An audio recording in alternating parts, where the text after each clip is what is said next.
Right. Okay. So welcome to, I guess this is the first of an experimental sort of workshop, really. It's a little bit different to the others that we've done. And it's just really a chance for sort of organisations to sort of find out a little bit about EBCU and how it exists and what it does, and to pose your questions. So a couple of housekeeping rules. If I could ask you, please, if you haven't already done so, to mute your microphones. That is apart from André and John, who are actually the presenters tonight. And what I would say, please use the chat forum to ask your questions, because that's the easiest way to feed them back to the two presenters. And I think that's it, really. So I hope you enjoy this evening. It'll last an hour, and I'm going to hand over now to the chair of EBCU, that's André. So over to you, André, and welcome everyone. Oh, thank you very much, Brett. Can you all see my shared screen now? Yep. Good. I see some thumbs up. So, EBCU, European Beer Consumers Union, or the voice of the European beer consumer, as we would like to call ourselves.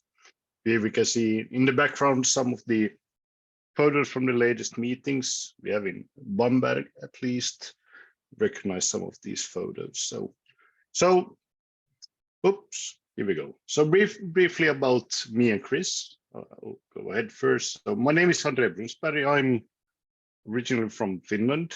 I currently live close to Helsinki in southern Finland. And my main job is in software development in supply chain. A bit beery as well, because the company I work for, one of our customers is Radeberger Group in Germany. So we calculate that there's enough of pills in German supermarkets, as an example. But I do also work as a beer journalist in Finland, also in Scandinavia, and also doing international beer judging, and sometimes also helping out breweries in recipe development and things like that. And I joined the EBCU as a delegate in 2008, I think, was my first meeting. Was in Liverpool, 2008 or 2009, then representing Olutliitto Finland, which is one of the member organizations that we have. And 2017, I joined the executive committee that we have in EBCU. And last year, I was elected as the chairman of European Beer Consumers Union. And then Chris. Yes, good evening, everybody. Yeah, I'm Chris Welsh. I'm relatively new compared to some of the people I can see on the that have joined us today, who are in the pantheon of people that have gone before in this role. So I think I've got as much to learn from them as they possibly have from me. But I joined recently joined the executive in October last year, having been CAMRA's delegates to the EBCU since 2018, so between 2018 and 2022. And how I got this job was really on the back end of the CAMRA's revitalisation campaign to look inwardly at itself and what kind of organisation it wanted to be going forward. And as part of that process, the organisation reached out a lot more within its membership. And so, quite simply, the role of potentially being involved in EBCU came up through the internal process of opening it up for anybody to put their candidature forward. So I did, and along with my colleague then, we went through a process and were selected to represent CAMRA. And I think that was largely because CAMRA wanted somebody with some campaigning experience, understanding how organisations work in that area, and mainly looking at what sort of outputs the organisation could contribute to CAMRA's wider strategic aims and goals. So I'm currently a member of CAMRA's Beer and Cider Committee. At the time, one time I reported directly to that committee and the CAMRA National Executive on EBCU matters. But since joining that, I've remained on the committee, providing some work for the committee, particularly in analysing beer markets, and in particular the dominance of global brewers and their impacts increasingly on the UK market, beer market, and European beer market. And my background is I worked in trade associations for 38 years as a lobbyist, where I, for an 8-year period, was based in Brussels, lobbying the European institutions there. And in the UK, I went through the full range of campaigning and lobbying at the UK Parliament, but increasingly the devolved parliaments in Scotland, Wales, and Northern Ireland. So that's me. Yep, thank you, Chris. So, brief history of EBCU. We have some people joined us tonight that, well, definitely have had a big role in the history of EBCU, but let's briefly still go through how EBCU was founded. So EBCU was founded in May 1990 by 3 national beer consumer organizations, so being CAMRA from UK, Objective Bierbrouwers from Belgium. They changed their name to Citos nowadays, and then we have Pint from Netherlands. And the sort of like reason why this organization was founded, because it was clearly seen that there were synergies that stretch over the borders and to, well, cooperate on, let's say, political things, but also coordinating how things are done in different organizations across the different countries. Then in 2008, a bit more so like formal step was taken, because then a real constitution was signed, which we currently still are following. So that more in a formal way define the aims and structure of how the organization should be run, with this exec committee and executive committee, how they are elected, how member organizations are represented, and so on.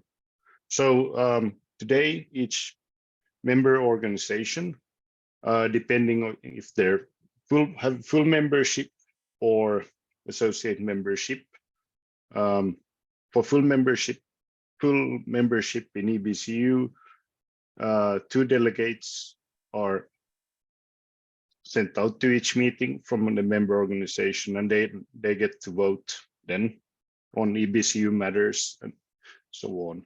But we also have associative members. So a country can only have 1 full member, but if the other organization in the country that also wants to get their voice heard, then they can become associative members. We have countries in like Spain, at least, and Poland, and Italy, where we also have associative members. And since 2009, then, because with the constitution, there was a lot of more work to be done.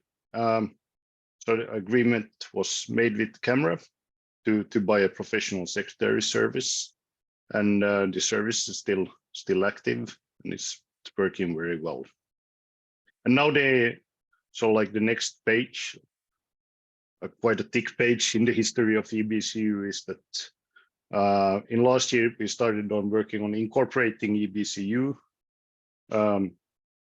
actually under Belgian law, to become a not-for-profit international governmental organization, so-called NGO.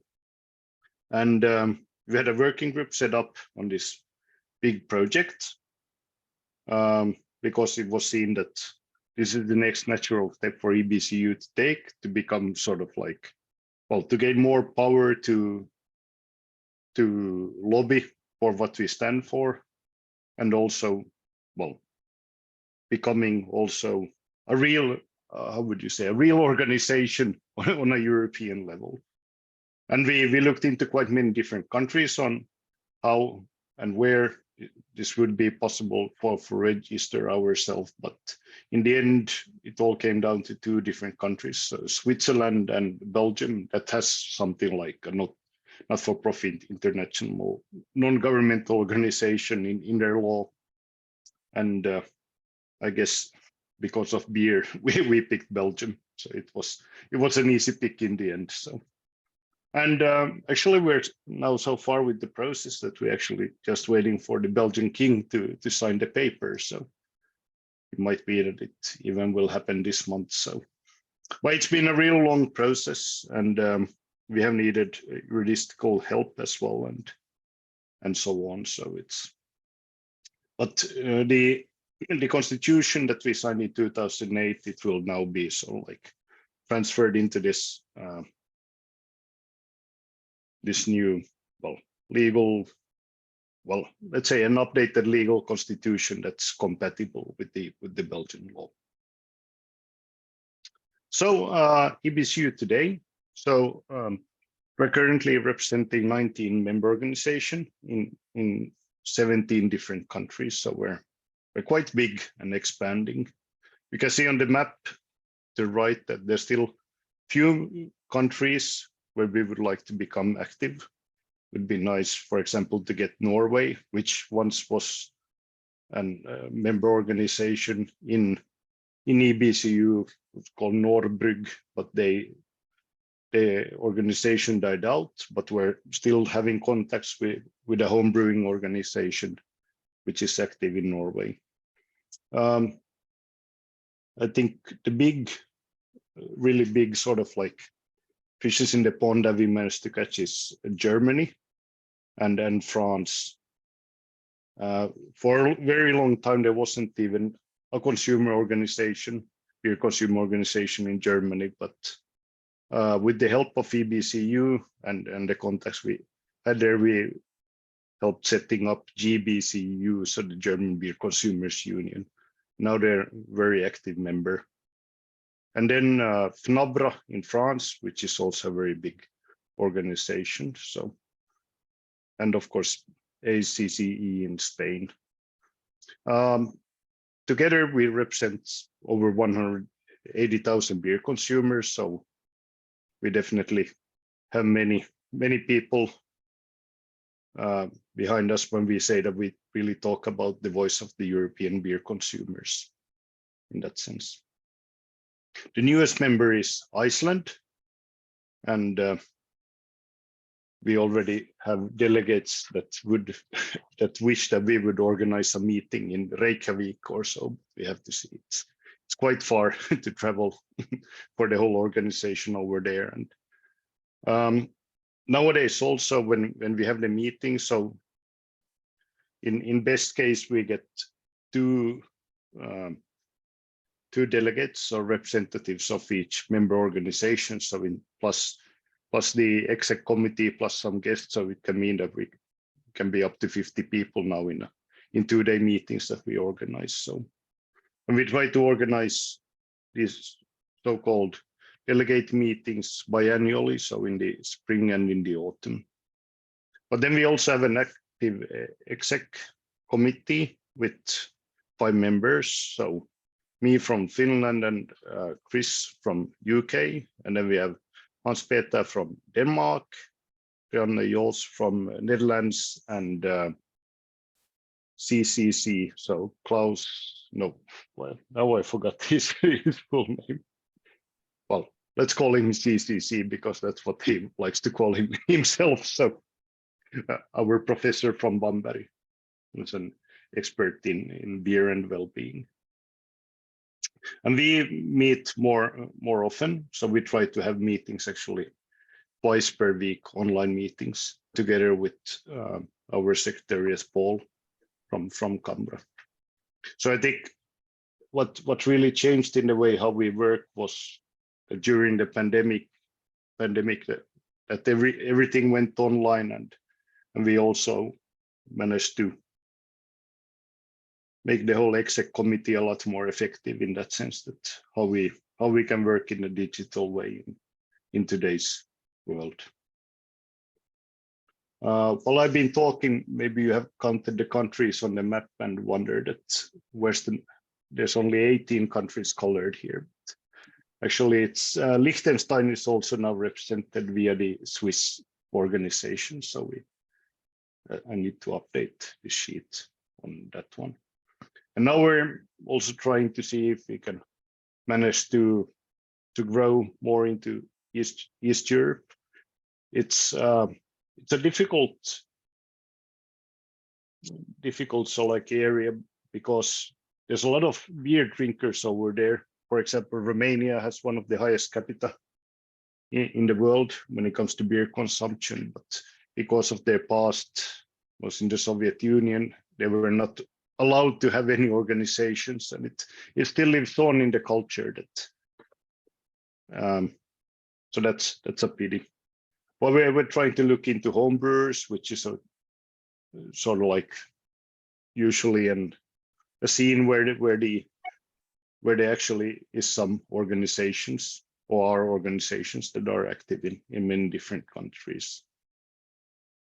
And also Portugal is on the to-do list for us. Then our mission, or let's say our current mission that we have in the manifesto that we also present on our website, so is to preserve and maintain diversity of traditional European beer cultures with particular regard to local, regional, national brewing and beer styles. And one of the ways how we promote these and preserve these styles is, for example, the online workshops that we do nowadays on different beer styles. All of them can be found on our YouTube web channel as well. So there, for example, there's on Baltic Porter, there's on Sahti, there's on Gose, there's some plans to have something on Dark Mild as well. Then to ensure that the consumer receives the best factual information about any beer on commercial sale. So here this actually comes down to beer labeling, which is something that we for a long time in EBCU has talked about, and we see that it's important for us to know the ingredients of beer and where the beer is brewed. And this is something where we're still actively lobbying. It's going to be more info on that in a few slides onwards. And then to protect the consumer from the imposition of unfair pricing, posing unreasonable taxation or exploitative business practices. The unreasonable taxation, it's an important but difficult topic for us because most of our member countries are part of European Union, and alcohol taxation still is controlled on a national level. But still, there's things that we can do, and we try to affect on this. And also, if let's say a member country wants us to give out a press statement, for example, on lowering the tax for smaller breweries, then we're more than happy to do that. Then EBCU's activities. So we have the mission that we had on the previous slide, but there are also other things. So, but one of them is, of course, lobbying, giving feedback for different initiatives that the European Commission puts forward that would affect most of our member countries. For example, now they're asking for feedback on packaging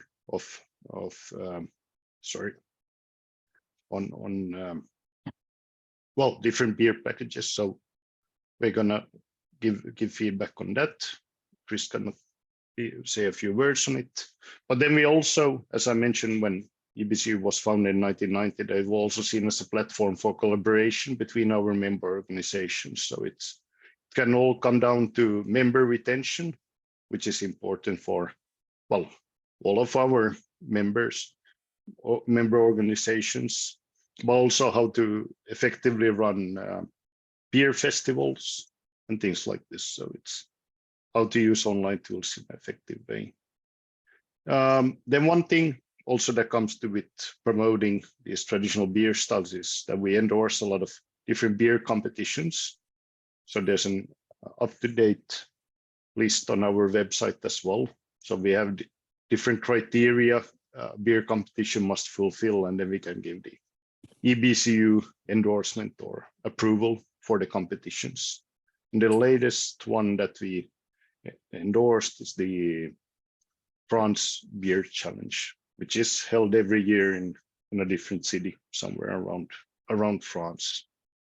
So typical things that we look into beer competition is, of course, that it has to be a blind tasting. It has to follow good beer style guidances, and the beer judges also should know what they should be trained in that sense, that they know how to judge beers and so on, and how the whole competitions are organized. So and then, as mentioned before, we do education on beer via webinars and workshops, and also on our website there's a lot of information on different beer styles and things like this.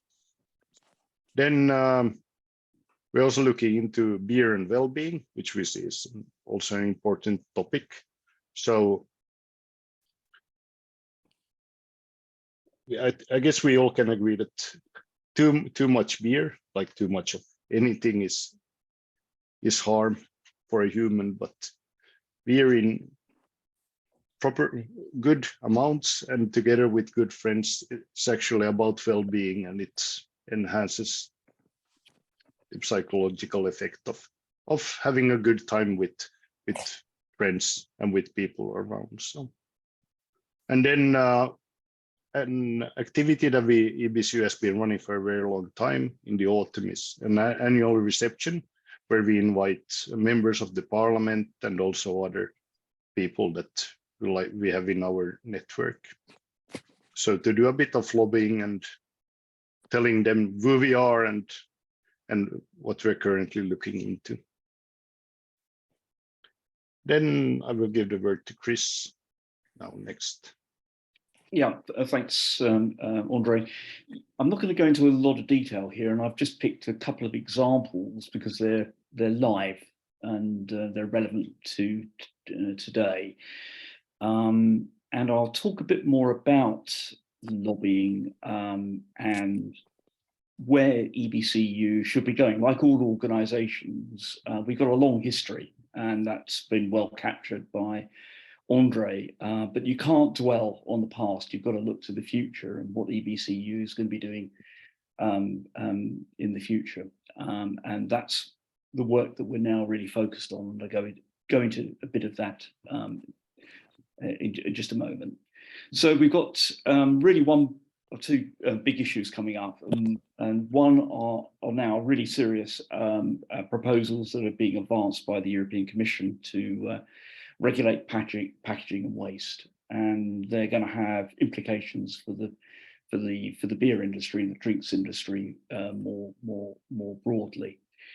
The other issue is relating to labelling, which is likely to become more prominent in another area of the European Commission, and so we have an opportunity on the labelling issue that Andre talked about to be a bit more proactive on that before the Commission starts to really get involved in how to approach that, and more importantly for us, ensuring that we use any initiatives there to, in a pro-consumer way, to ensure that the beer drinkers have the right sort of information to determine whether the beer they're buying is of a particular quality that we would consider to be appropriate, or a beer style that we consider to be appropriate.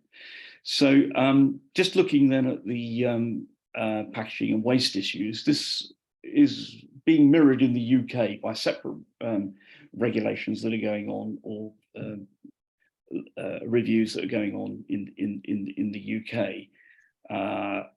So this won't be unfamiliar to many camera members that may be on this particular webinar. But what the European Commission is looking at is to increase recycling and reuse or refill of packaging. The beer-related issues clearly relate to bottles, glass and plastic, kegs and casks, what the manufacture of they are, what are they made of, what is going to be the best and optimum way to dispense beer from a logistics point of view, from an environmental point of view, more importantly, from a reuse and refill point of view. So at the moment, the Commission is very much in gathering information from industry organisations, governments, and so on. So we are gathering that information together for our member organisations, and the Canberra Secretariat, particularly Paul Edgeworth, is consolidating all of that and is already drafting our response to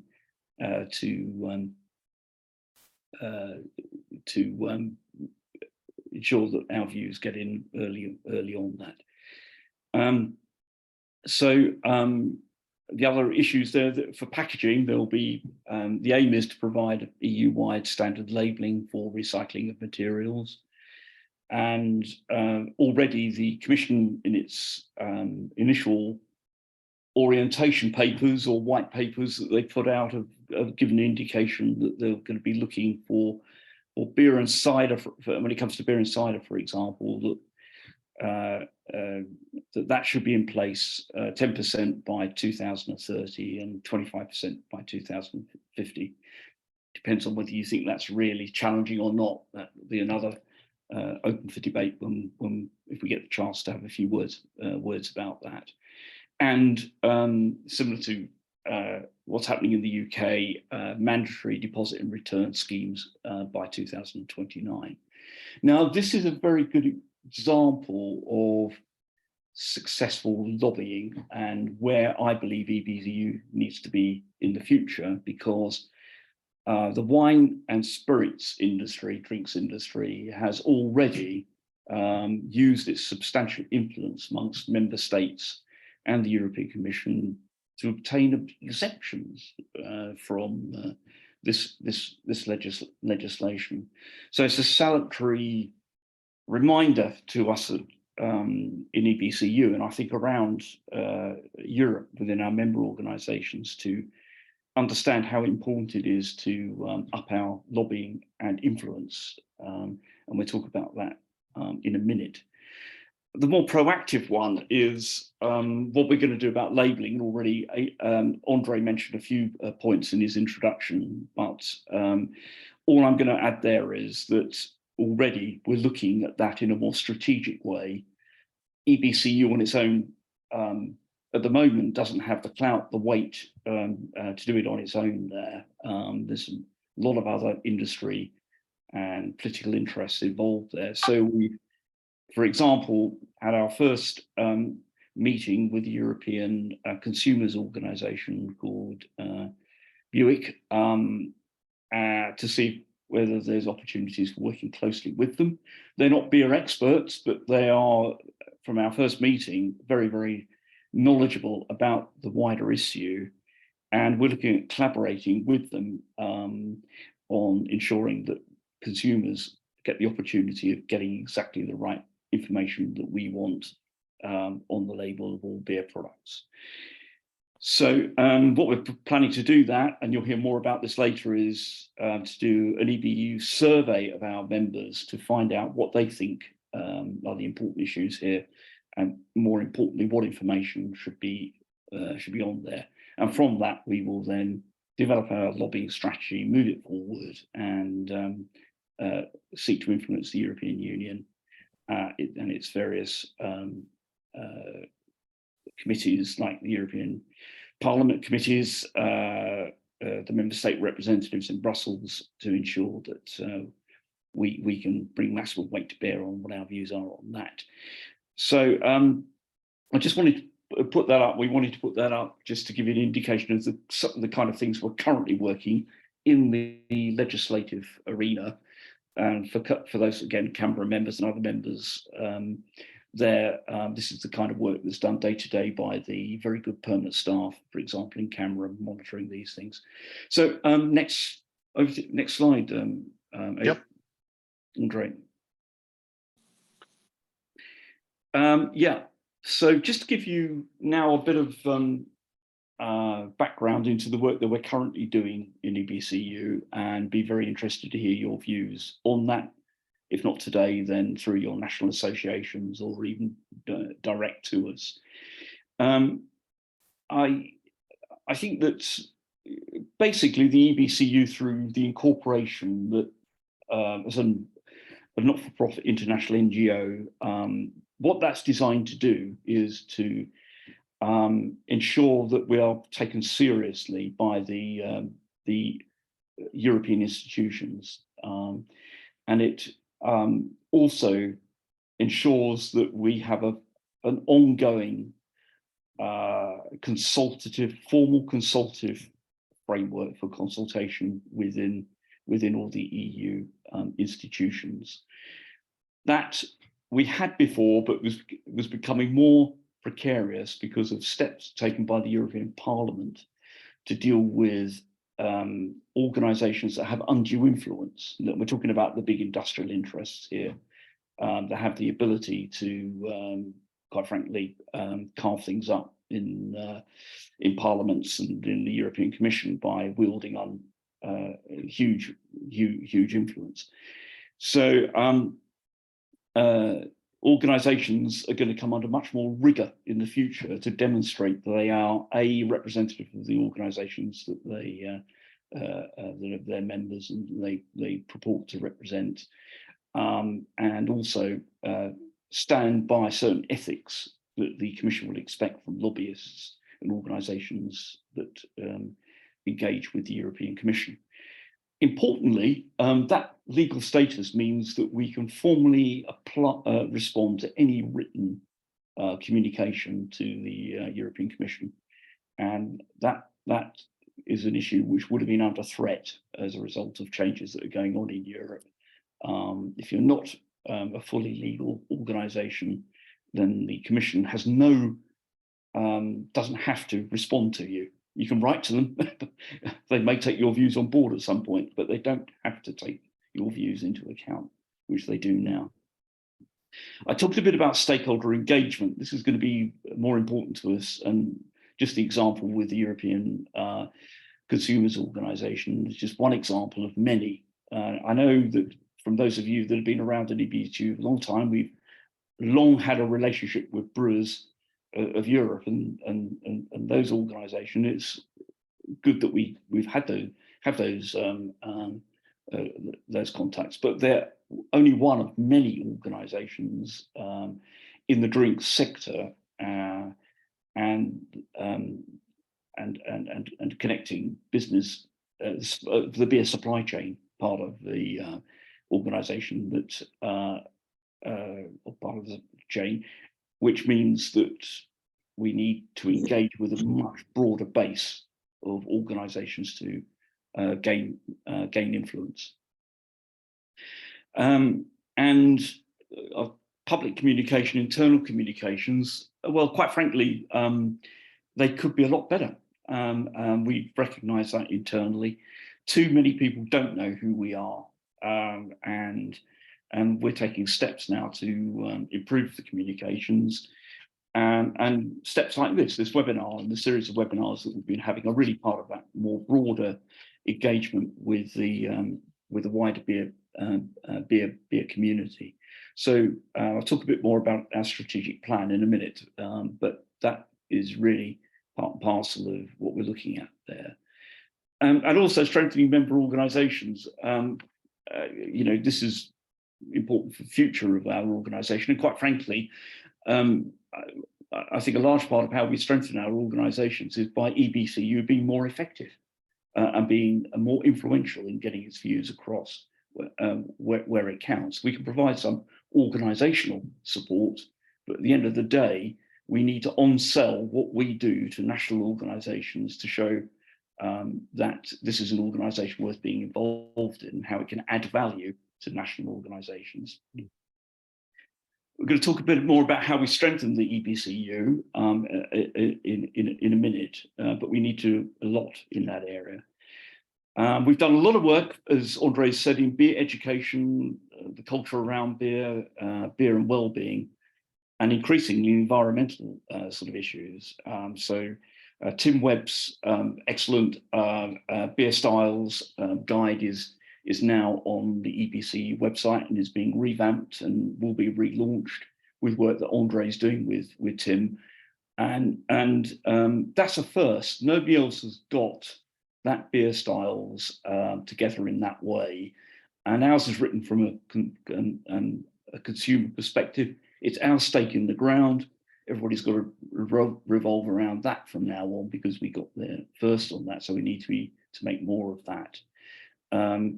Beer and culture is we must get this across in a wider political sense to people. Beer already takes up about 4% of global GDP, all jobs, and what it's worth to the global economy. So it's still a huge area in its own right. What is often missed is the wider cultural issues around beer, rather than just the economics of beer and the price of beer and that kind of thing. So it's about preserving beer styles, cultures, and so on. Yeah. Also, well, let's say gender equality and things like this that happens in the beer industry and in the pub. True. So of course, we as beer consumers were, let's say, on the consumer side of the bar desk, but we also can affect what's happening behind it, and all the way up to what's happening in the breweries. So we would like to have a word of saying in that as well. Okay, yeah, thanks, André. Beer and wellbeing, you've heard a bit about that already, but you're going to hear more about that because we're developing some really well science-based work on that will provide a different story to the one that is often put out and projected by the anti-alcohol lobby, a more balanced and rounded view of that, so that we can, from a very logical and rational point of view, engage with the European institutions and others that are having. Now, this is important because those bodies have huge sway and influence with government, and governments are very prone to take for granted what these people say is true in these areas, when often it's quite extreme, and so we need to get a better balance into that debate. And the environmental issues, I'm not going to go there now, but they're going to come up and loom large with us now. So that's going to be a big challenge for the beer industry. So I think this will be an opportunity for the stakeholders to engage more in this and how we can contribute to that. Next slide. Going to march over now. Yes. We need to have a debate. I could mention, well, of course, packaging and waste it's definitely an environmental issue, so it's absolutely so that we're active in. And I could add also about the beer education and beer styles that I've been invited to speak at Brewers Forum in Prague in May, also about beer styles. From what they wanted to hear was from a professional consumer view, what are the pros and cons. So it's also a way for us to promote the EBCU and beer consumerism. Yes. Okay. I just wanted to talk about some challenges here, because I don't want to oversell the EBCU in terms of what it can do here, because we've got to be a bit more realistic about it. And the reality is that we've got limited financial and human resources. So we're doing all of this at the moment on a budget of 23,000, circa 23,000 euros, and that budget hasn't really changed much over the years. And so we've been lax as an organisation, to be perfectly honest, in at least keeping up with RPI in retail price index or consumer price index, whichever route you want to go, in ensuring we inflation-proof ourselves at the very least. So the new executive has got together and it's the natural follow-up to getting incorporated was to really have a serious look at the organisation and what needs to be done with it.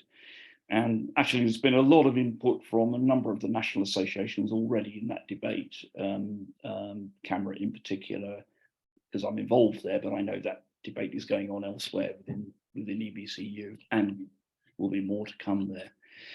So we're developing a strategic plan at the moment, and where the EBCU will be in 5 years' time, 10 years' time, and what steps we need to take to endeavour to get there. So I think that one of the earliest things we've identified is we need to get some cash into this organisation to help us invest in the things that we need to do to be influential. So we're looking at our aim is to double the EBCU budget and expand the EBCU Secretariat by at least 2028. In other words, get a proper working Secretariat that will be more permanent and more engaged than it currently is. At the moment, it only works about, I can't remember it, Adrian, I can't remember if it's a day or half a day, but it's in that magnitude of the contribution that CAMRA provides. And that isn't much, really, despite the good work that our Paul Edgeworth provides for us in that area. But I think in the longer term, we're going to our ultimate aim should be to have a permanent secretariat, and ideally that secretariat being based in Brussels. And so that's the longer term aim that we have as an organisation.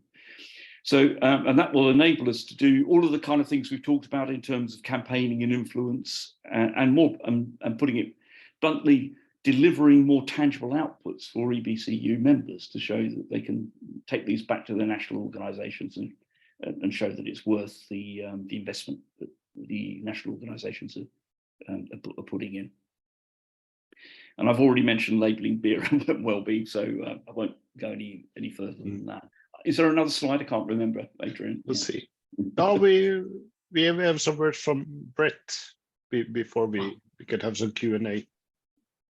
Yeah, thanks, André. Just a brief word from me, really promoting a couple of things. I'm one of the EBCU project coordinators, and basically the idea of a project coordinator was to take on specific tasks to help the executive and the delegates. Because if you think about it, as Chris has already mentioned, there's only limited resource within EBCU.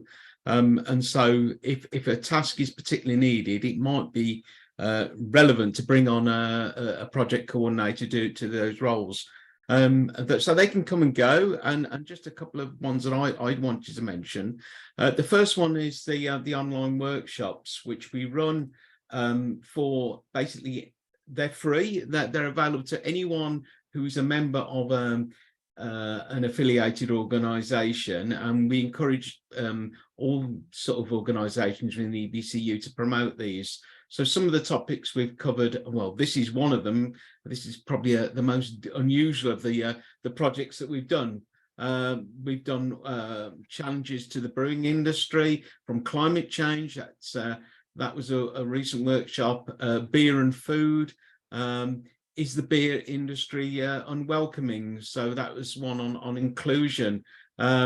The beer world after the pandemic, and beer tastings. So a whole range of diverse topics that we can put on. The idea is they're short 1 hour little sessions that basically will be put on YouTube afterwards. Now, since we've done those, we've actually sort of extended it, and we're now doing a series of topics to really provide an introduction to different beer styles.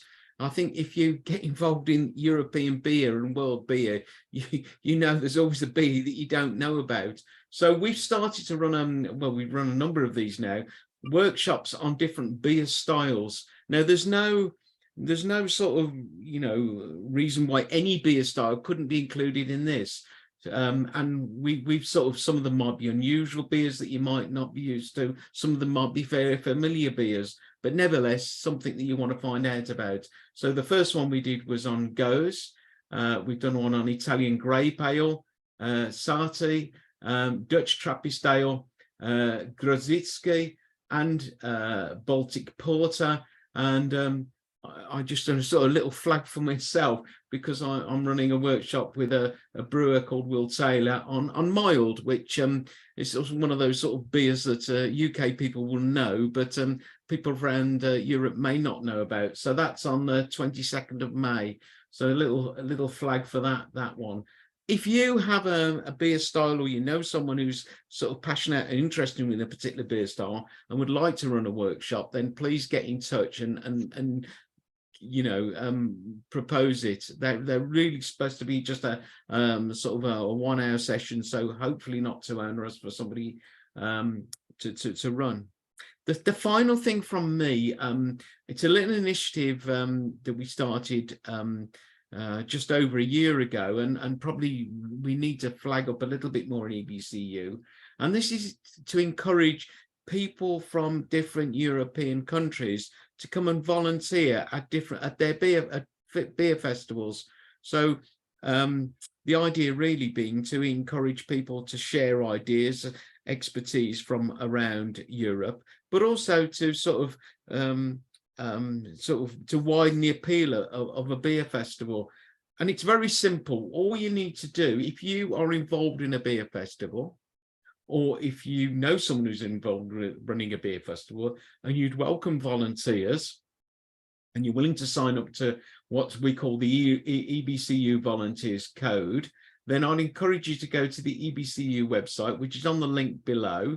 In fact, all the links on that website they're all linked from there. And simply just complete the form, and we'll list your beer festival on that website. I'd just really encourage you to do that, because I think it's about sort of sharing the experience. And I think really that's it from me, Andre. So I'll hand it back to the floor, and thank you for the time for allowing me to do that. Thank you, Brett. So, and well, thanks thanks everyone for attending. I think now we have still about 10 minutes for questions and answers, and there have already been a few, I think, here in the chat. And one was, well, Terry, you have your hand up, so feel free to ask. Thanks, Andre. To say I'm impressed is an understatement. I'm extremely impressed with the way in which EBCU now sees itself. I think the move to NGO status, not-for-profit organization, is brilliant, and together with other moves. It's amazing that, you said 2008, we signed a constitution. One of the principal aims of that constitution was to give us something to do. And to my knowledge, that's still the first written constitution within the European Union, I believe. But I think the growth, the way it's moved, the way you're moving now, the people who are involved with it only bode well for the future. So Andre, Chris, Hans-Peter, I know you, Brett, well, yes, hello, Brett again.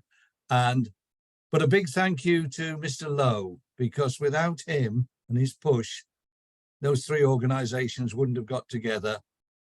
And as I said, I think Europe would have been a far, far sadder place today without an EBCU. So it's going great, it's going well.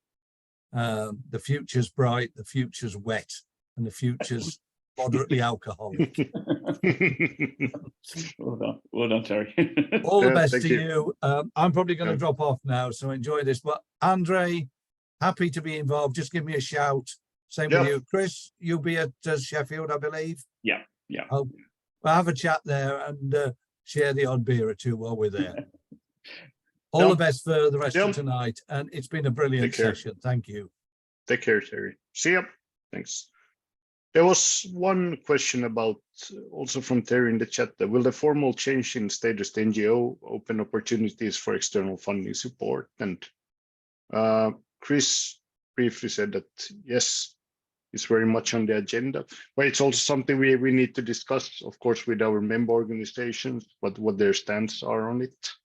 That what kind of external funding are we willing to accept?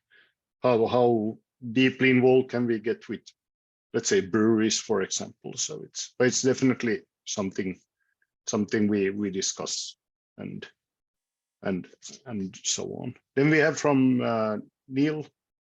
This was more for Brett. D maybe for a workshop, perhaps on a focus on social as well as environmental issues in pubs and community inclusivity. So yes, some of them we already covered. Then from Nick Goodwin, what role does the EBCU now have in UK affairs post-Brexit? Chris, yeah, sure. Do you want me to have a go at that? Yeah. It's a very good question, Nick. We discussed this more broadly in Canberra, not least with the Beer and Cider Committee and indeed the NE. And I think following that discussion, everybody agrees that our status outside the EU doesn't change our need to be involved and leading or being a leading member of a pan-European beer organisation. And so we will continue to do that. Now, over time, with the retained EU legislation, that's likely to disappear. Although, interestingly, reading the national newspapers over the last couple of days, there's recognition of the fact that it's daft to completely get rid of all EU regulations, because there's much that still needs to be aligned in a regulatory way, particularly in consumer and environmental sort of issues. So Britain will still have some influence in Europe, not much, but it will have some influence. More importantly for Canberra, EBCU remains one of the few organisations where UK beer consumers can at least express views in a European context within the membership of EBCU. Outside of EBCU, we have no way to sit at the table in the European Union as part of EBCU. We do. So that's going to be an ongoing relationship, and we'll see how that pans out. But it's certainly vitally important for Canberra to still be involved in a pan-European organisation like EBCU. And we're committing quite a bit of time and resource, not least me, and the NE, into ensuring that we get this organisation operating in its members' best interests, and that's what we're determined to do. Yep, thank you, Chris. Fully agree. Then we have from Marcel. Let's see, by state during presentation. Until there is a permanent representation in Brussels, it's key to increase the EBCU influence. Cooperation with like-minded organization is a serious option as far as I'm concerned. Yes, we definitely are working on sort of like increasing our cooperation with a lot of organizations. The ones that we this spring have worked a bit more on has been Brewers of Europe, because we need them also for because they let us organize our annual reception at their venue in Brussels, but also that there's some things that we do sort of like have the same opinions on, and some things that we don't fully agree on, but still they also see us as an important partner in their network. Then we have the BEUC, so the European Consumer Organization. That's one that EBCU hasn't previously looked into, but now we had a meeting with them earlier this spring, and it seems that we definitely have some things to work in common. That's especially when it comes to labeling on beer. And then there's also, well, quite many others in Chris' plan, which we haven't now presented, that we need to contact and work on. I think one particular one is the beer club in the European Parliament, which is, I guess it's, in the end, it's run by brewers of Europe, but I definitely think that we should play a bigger role in getting our voice heard there as well. Hopefully that Marcel covers. Yeah, thanks. Great. Super. Okay, so I think, Andre, unless there's anything else, or if anyone else has got any questions on the chat room, we'll call it a night, which is just nicely timed, really. Is there anything else from you, Andre? Otherwise, maybe hand over to Chris, and then I'll just close things down. No, I think we just managed to have everything in 1 hour, which was planned. So it was super, and good questions from everyone. So yeah, nice to see some familiar faces as well. Yeah, and most of everybody joined stayed. So thank you for thank you for staying the course. Thanks, everyone. And what I would say is please encourage your colleagues and friends to who are interested in beer and member of their beer consumers organisation to sort of go online to the EBCU website and download this video when it's uploaded, which hopefully won't be too long, so you can watch us in future. Thanks very much, everyone. Have a lovely evening, and see you soon. Super. Thank you. Bye-bye. Thanks.